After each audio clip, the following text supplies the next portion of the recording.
It was a chilly evening in Tunnel Square, and the Beatles, Bucky, Dot, Rusty, Zippy, Pudge, Tinker and Glow huddled together under their favorite wooden bench.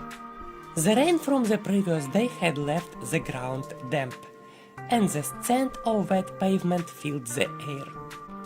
Despite the cold, trams continued their rhythmic dance, gliding in and out of the dark tunnels. But tonight, something felt different.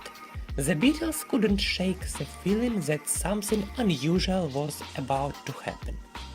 "I can't stop thinking about what we found yesterday," Tinker said, holding up the old tram map they discovered in the hidden tunnel. "There is an entire network of abandoned tracks beneath the square, and I think we are standing right above one of them."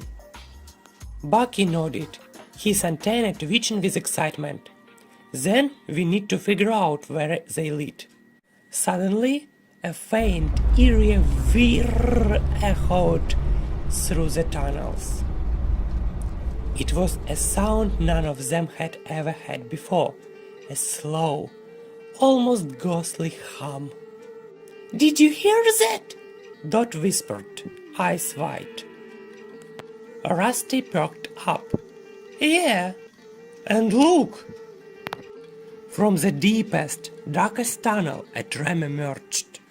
Not an ordinary tram, but an old, weathered one, its one bright paint faded and peeling.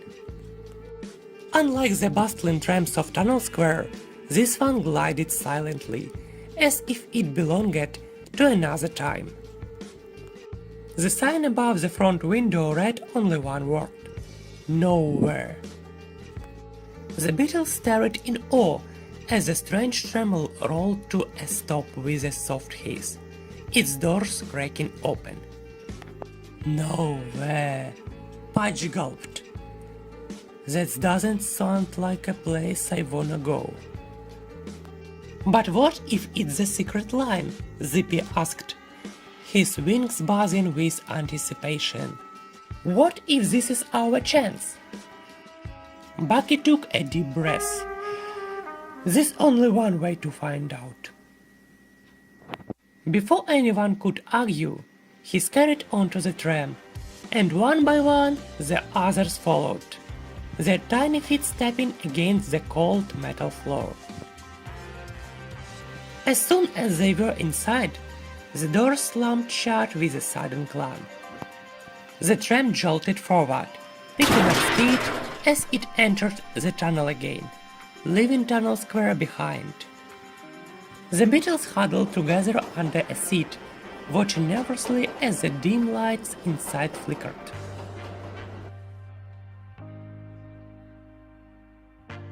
The tram rumbled deeper and deeper underground, and the familiar sounds of the city above faded into silence. The tunnel was unlike anything they had seen before, lined with ancient bricks, covered in dust, and adorned with old, forgotten signs. Some were written in faded lettering, others in symbols none of the Beatles could recognize. "This place is ancient," Tinker whispered, tracing his antenna along a rusty map on the tram's wall. "These tunnels must have been abandoned for years." Suddenly, the tram slowed down and entered a vast, dimly lit underground station. The sign about the platform read, "Nowhere Station, End of the Line." The Beatles cautiously stepped out onto the platform. It was eerily silent, with only the faint dripping of water echoing through the vast space. Old ticket booths stood empty, their glass cracked and dusty. Rusting benches lined the platform, and faded posters hung on the walls, advertising long-forgotten tram services. "Whoa!" Glow murmured, his light reflecting off an old tram timetable.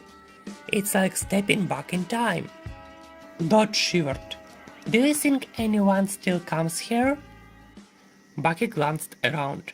I think we are the first ones in a long time. Tinker, ever the curious one, spotted an old newspaper lying beneath a bench.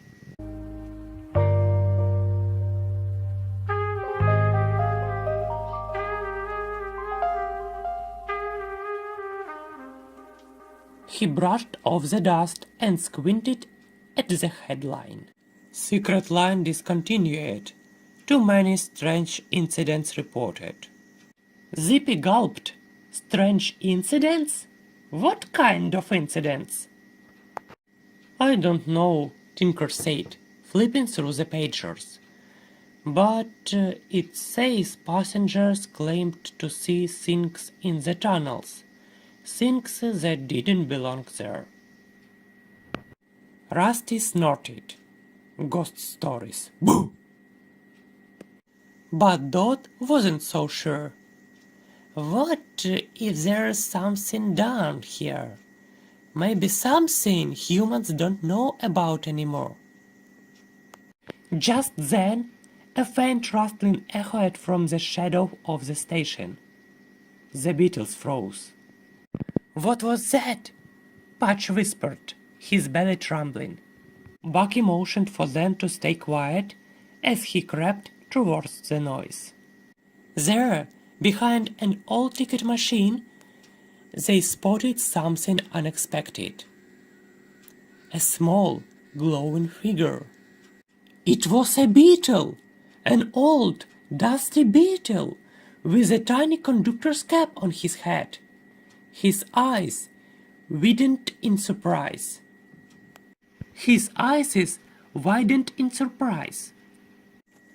Well, the old beetle croaked. It's been a long time since I've seen anyone down here. The beetles gasped. Who? Who are you? Bucky asked. The old beetle smiled weakly. Name's Conductor Clement. I used to walk the secret line before they shut it down. Why did they shut it down? Tinker asked, his curiosity piqued. Clement sighed, adjusting his dusty cap. Because folks forgot about it. The secret line was special, running to places others couldn't reach, places hidden from the city above. But over time, people stopped using it. They were too busy, and so it faded away, into nowhere. Glow stepped forward. Can we bring it back? Clement chuckled. Perhaps. But it won't be easy. The tunnels need fixing, the tracks are rusty, and the humans up there. They've forgotten about us, little folks. Bucky squared his shoulders. We can do it. We love trams and tunnels. We'll make the secret line run again. Clement smiled. Then you'd best start by exploring the rest of the station. There are maps, old schedules, and a few surprises waiting to be found. The Beatles spent hours exploring Nowhere Station, finding old maps, forgotten tram schedules, and tools they could use to restore the secret line. At last, Clement escorted them back to the mysterious tram.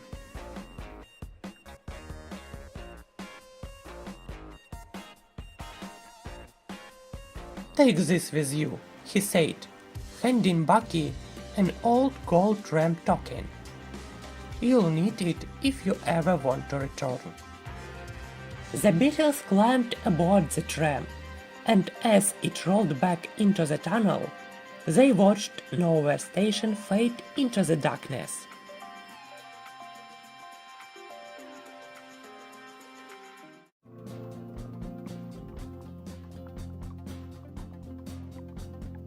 Back in Tunnel Square, the tram doors opened with a familiar hiss. and they scurried back under their bench, hearts pounding with excitement. "We are going to bring the secret line back to life," Bucky said firmly. "And we'll start tomorrow," Dot added, clutching the gold token. As the trams rumbled through Tunnel Square, the Beetles sat in their usual spot, knowing their greatest adventure was only just beginning.